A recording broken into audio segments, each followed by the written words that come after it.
Okay, we're here today with Jennifer Haas, longtime resident of San Miguel and friend to many of us who have been here that long as well. I don't know. What year did you get here? 1966. See, now that's 3 years before I even got here. And you came down to, I went to the Instituto. I had been living in New York, and I came down with my roommate to study at the Instituto. and you, who did you study with? Fred Samuelson, Sylvia's husband. First I came down and I studied, with Fred, and then I got really interested in photography. I was painting with Fred, and so I studied photography with George Conduras. With George? You probably don't know him. He was also from South Carolina, like I am.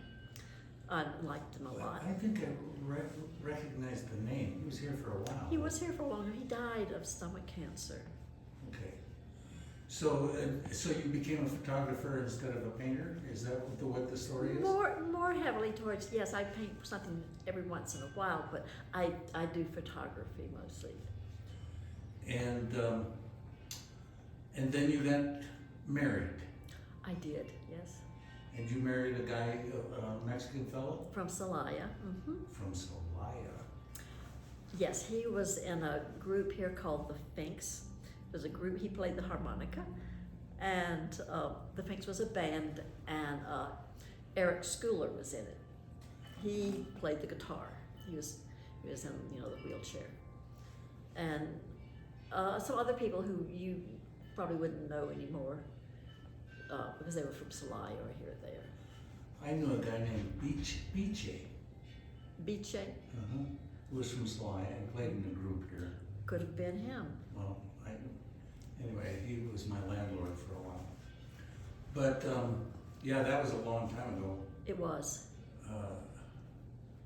The Schoolers have been here forever too, haven't they? Yes, yes. I suppose we should probably get John on this thing. You should. Mm-hmm. Anyway, and how did that go? You had children. I did. I have 2 children by him, and that lasted 10 years. It was difficult because Here in San Miguel. yeah, here. Well, actually, first we moved to Morelia. We just lived in Morelia for 2 years, and came back here in 1970. Got married in 1968. Came back here in 70, and lived in this house ever since. Oh, really? Mm-hmm. Okay, and so you owned this house when you met Bob, Yes. Mm-hmm. whose last name you still have. I do. Haas is a Haas. German name, isn't it? He called it Pennsylvania Dutch, and people are always asking me about it. But since it's really not my family name, What is your family name? my last name was Sandifer. My father thought it would be cute to name me Jennifer Sandifer, which always was kind of embarrassing to me, and I was glad to get married. Changed my name. Why Jennifer Sandifer? Would you? IFER. Oh, Like a little rhyme. yeah, Jennifer Sandifer. Yes. I see, yeah. So, and your dad was, what did your dad do? Well, he was a lawyer, and he also raised peaches. Peaches in South Carolina. Mm-hmm. South Carolina is the peach capital. I think it's Georgia, but it's not. Because I remember the Allman Brothers band had an album out called Eat a Peach. But they were I think they were from Alabama. Anyway, that, neither here nor there. Neither here nor there.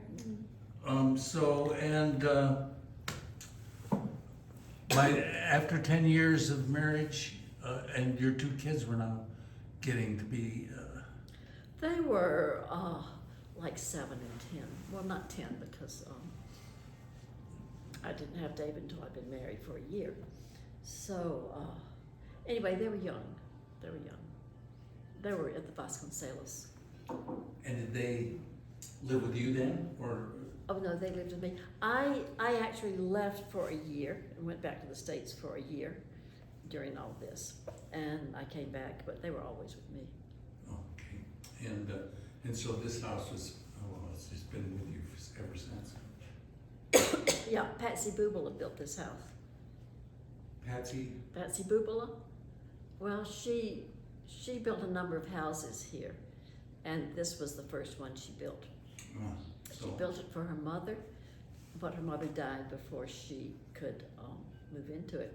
And my father had died and left me some money, and so with that, I bought this house. But that was while you were still married? Yes, that was in 1970. Okay.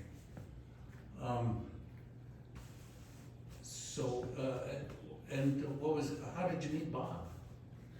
Oh, I met Bob at lunch one day. I was in an etching class, and once a month the etching class would go have lunch somewhere, and you could bring anybody. And so Bob was rooming with Lonnie Zavala. She rented rooms out. And so she was in the etching class, and down on Jesus 7, there was that great restaurant where people like to go. And so we went there for lunch, and Do you remember the name of that restaurant? I think it's probably called Jesus 7. I don't know. It was Billy Temple's house bought that. She bought that later. And remember Jesus 7 and that man named Bill played the piano there. I know Pam Loomer opened a restaurant on Jesus. Can't remember what she called it, or how far down it was on Jesus. Anyway, again, you know Pam Loomer. I do. I'd never see her, but I know her. I never see her either. I don't know where Yeah, she she's still around. Anyway, so you met him in a restaurant? Yes, I went in. I was divorced by that time, and just running around, and I walked in. I said, "Oh, here's a man. I'm going to sit by him," and it was Bob. So the next day, I had to go into Mexico City, and he had to go into Mexico City. He had something in a lot. He had just left Playa del Carmen, and he had some luggage in a locker at the bus station. And I had some photographs that I had entered in the Biennale. I was not in the Biennale, but I had entered them. So I had to pick up my photographs. So we drove to Mexico City, and back then it wasn't that horrible. I mean, you could drive to Mexico City without what we have today. Few people would just do it. I did it. What I would do, I would park like on the outskirts of town and then get a cab and go on in, not have to actually drive. Yeah, I inside. remember going in many times. Mhm. I had to take Pat Wild's mother into the airport. Nothing to it, just drove in. I know. I mean, I frequently would get stopped by the police and for nothing, because you had, back then they didn't have that license plate thing. No, you only get stopped by the police if you're driving on the wrong day. Well, now you get stopped by the police when they see you have an out-of-state plate. Oh, that is, well, see, because I haven't been to Mexico City in at least 10 years. Really? Yeah, Now? now. Oh, well, the bus isn't easy. That's what I was gonna, when I asked you if you wanted to go down there, Oh, a yeah. month or so ago, I was planning on the bus, I think. Mm-hmm. I Oh, think. it's so, Deborah and I have done that so many times. We did that for years. We go into the Lagunilla market and spend a couple of nights in Mexico City. Yeah, on the that's, bus. it actually sounds like fun. I have never been to Sullivan Park, and I really want to go to Sullivan Park. But Oh, just to check out, because it's supposed to be an art thing, on Saturdays and Sundays, or maybe it's just I Saturdays. kind of remember that, but that way back in the day, Deborah and I never did that. So, I mean, I don't know what kind of art you'd find there, but it's Mexico City, it's the Mhm. largest city in the world, or maybe one of them, at least. So, what was Bob doing here? Oh, well, Bob had had an unfortunate marriage and was living in someone from Belgium, and they were living in Playa del Carmen. And she kind of walked out on him in a restaurant after they'd been married a short time and went off with somebody else. So he came up here. Someone had told him that this was a good place to go. I think he came because of Norman, maybe. Really? Because he was Self-Realization Fellowship, and Norman was that too. No, I didn't know. What's self-realization? It's a spiritual thing. It's Not est. no, well, they have a guru, Yogananda. I know you've heard of Yogananda. Yeah. Yeah. Okay. Yogananda was the head of that, and they've got a big following. They have a shrine in Los Angeles. We went to that sometimes. Was he still? Well, he kind of through his dropped. life? Was he what? Still through his life? Well, he dropped it for a while. He didn't really practice it, and then as he got older, he decided he was going to take it up again, and so he got more into it. And he's been gone now how long? 10 years. 10 years. I know. Man, time sure flies. Well, And that's how we met, was through Bob, at volleyball, I think is where I met Bob. mm-hmm. And we just got to know each other through that, I guess. Yeah, they had baseball and they had volleyball. And you didn't show up much at volleyball. Well, I'm not much of a sports fan. So it took me a while to get to know you. But anyway, now you have a museum outside of town, on the road to, I don't know what that's a road to. Montecillo, it's the old railroad. It's on the Montecillo de la Milpa is the little town. Montecillo de la Milpa, and it's next door to Tim Sullivan's place. It's very famous now, Rancho Cascabel, Timmy Land. Yes, right out there. Rancho Cascabel is quite famous. And your museum is getting better known as well. You've got people that give tours to go out there. I do. Irma Huerta gives Irma tours. gives tours up there. And it's true. I was just thinking this morning, you should probably start to build onto it, make it bigger. I can't make it any bigger. You can't. Well, it's Too much trouble. I have a bodega that has stuff that's not in it, and I can switch things out, but I just can't handle any bigger. Well, I mean, we're not, all of us are not gonna live forever. You might, but I don't think all of us will. And then one day when you're gone, that piece of property out there, and the museum should be named the Jennifer Haas Museum, or I guess, what We call it would be on your headstone? Jennifer Haas? I probably won't have a headstone. It's in We my have daughter's. this. All that property is in my daughter's name, Okay. so she inherits that museum. And I like to think there will not be a big yard sale. I hope not. We never know, do we? No, we never know. We can't. Sterling and his orchids. And I think he knew that they would just, they took care. But with pottery and stuff like that, you don't have to water it, it just is there. You have to dust it, but that's about it. So it's not that it's a lot of upkeep. Yeah, but she doesn't live here. She doesn't live here. She, is from here, and she was born here, and she, loves Mexico. But right now, she does not live here. The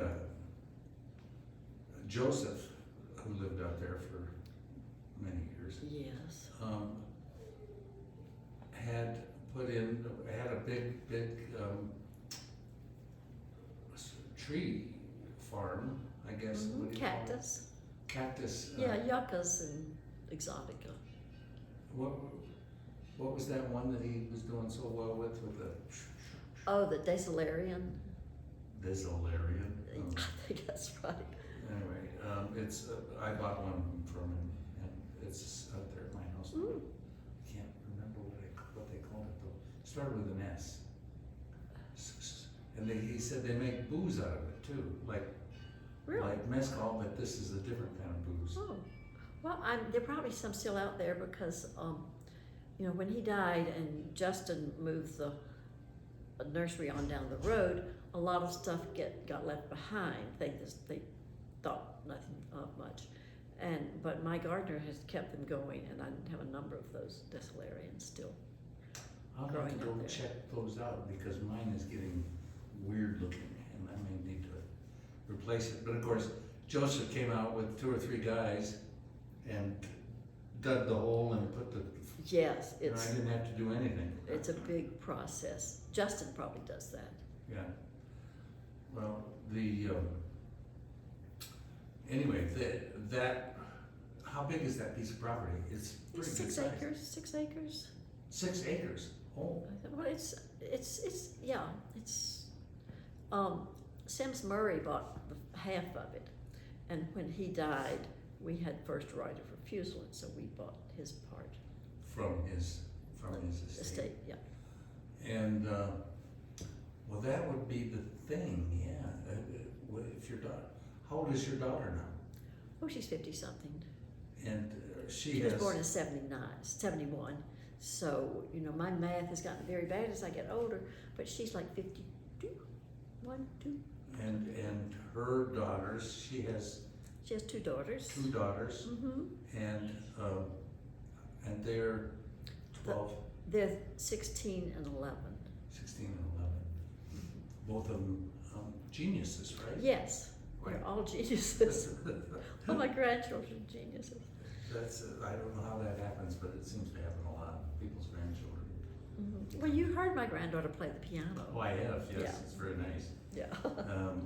And so let me see now. What do you enjoy doing with your time here in San Miguel? Well, I usually, you know, before this puppy, I usually go out to the ranch and work on my inventory and move stuff around and, you know, work on the stuff out there. The museum takes a lot of time because I'm cataloging everything. And I have a website that's What is your website? www.museodeartepopular.com, and then you get that and you click on Rancho, Google Maps, I think, and then you click on the Rancho Art. Okay, and you have, I should check that out myself. Mhm. And then you have I can add photographs to of. photographs, and I write up. And it's in the rough right now, but I've got a lot of photographs on it. Do you I manage do it. Yes, I have to. Nobody else. The person who set it up just showed me how to do it, and then I do it. And you do it. Mm-hmm. See, because mine, I try everything I can to do mine, and I just can't stay up with it. Oh well, that's something I like to do, and I have categories like barro, clay, ceramica, textiles, and they're all different. And then I add things, and then I try to write something about each one. So gets extensive. It's now once again, it's museo. www.museo, museo, de arte, arte, popular.com, and then you'll come up with either that. You might come up with some others too, but you click on the Google And that's Maps. all one word there in the front. Yes, Like it. all. Yeah. Okay. Yeah. Well, great. And I do recommend going out to see it. It's full of amazing stuff that you collected with Deborah Campbell, right? Well, in the beginning, yeah, we worked a lot together. We together. She found me a lot of things. She found things, costumes from Guatemala. I think she found the slingshot collection and the portapelos collection. Those are things that she found. And but then the rest, so much stuff I found on eBay. Oh, really? Yeah, that's where everybody sells. eBay here in Mexico. No, eBay up there. So you were buying stuff. These are what would you call it? Arte popular Yeah, from Mexico, but you were buying them in the States. and at the time,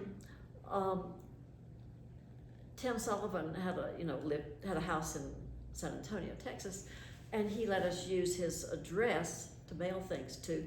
And then every so often he would come down in a truck or something. He'd bring our stuff, which was really nice. So he brought a lot of the stuff anything was kind of big. I don't get big things anymore, unless it's here, but I don't have that much room anymore for storage. But and your folk art is from around. Everywhere. It's from Mexico. It's from South America. It's from. I have a few American things. I have a few African things. It can be from anywhere. Anywhere you see something would fit in nicely. You might have a little gap. And it's a dog. Well, okay.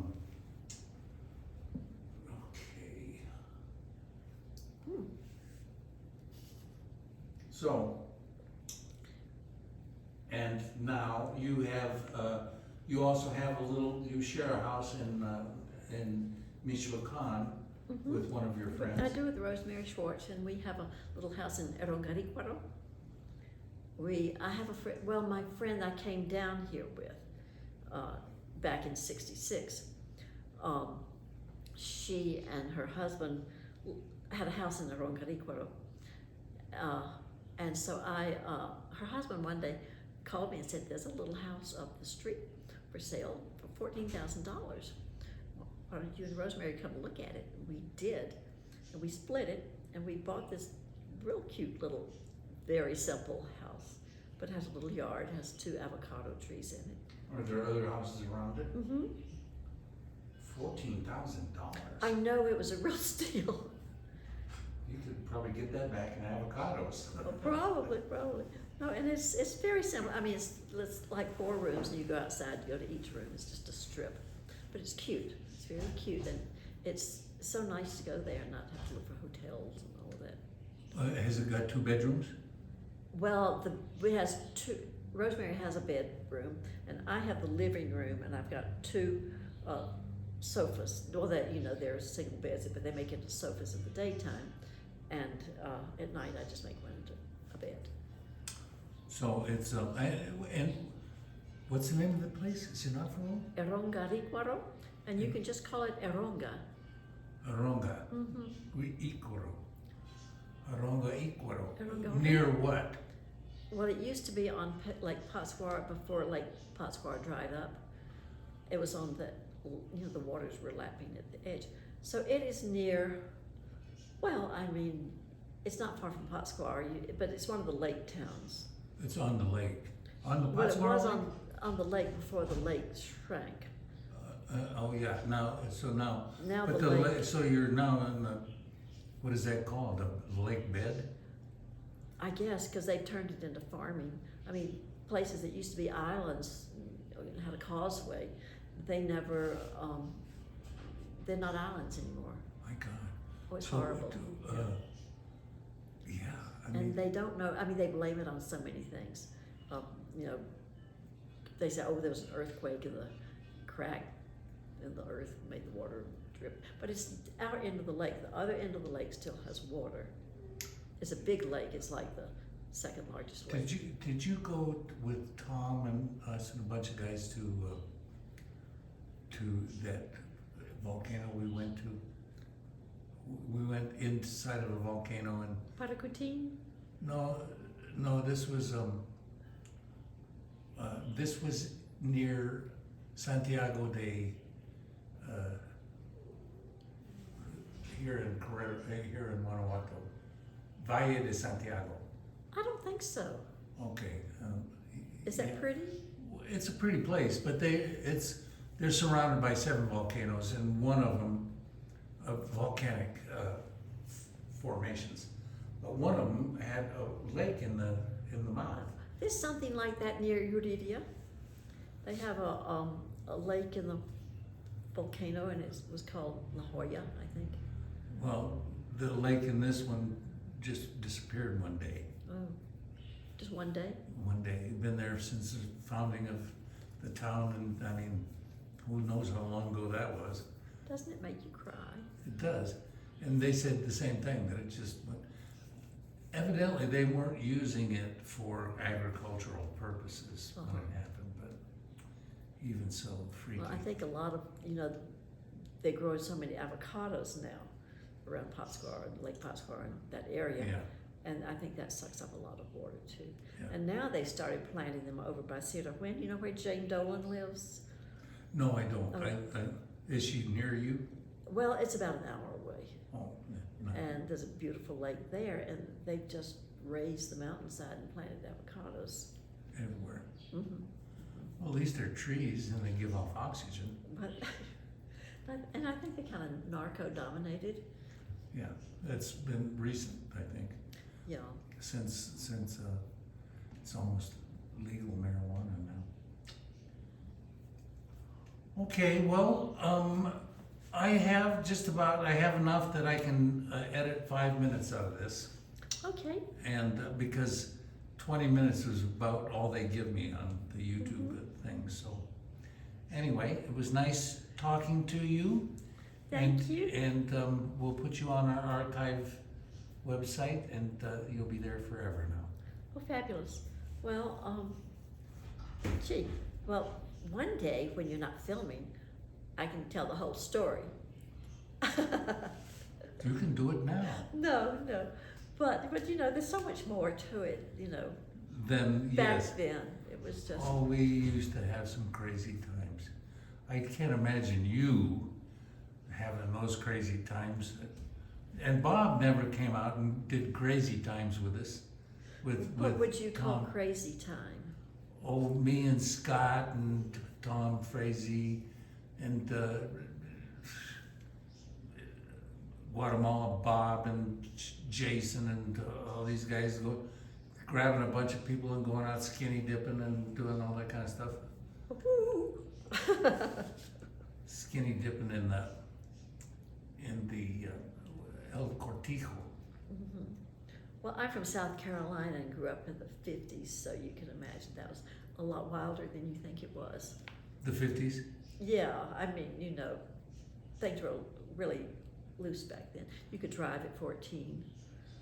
Yeah, South Carolina. Yes, you could.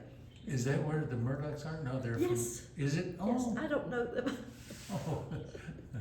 All right. Well, anyway, the Murdochs. Murdoch. Yes, the sheriff in the town that I was first arrested for possession of marijuana was named Murdoch, and so we named our first pet pig after him.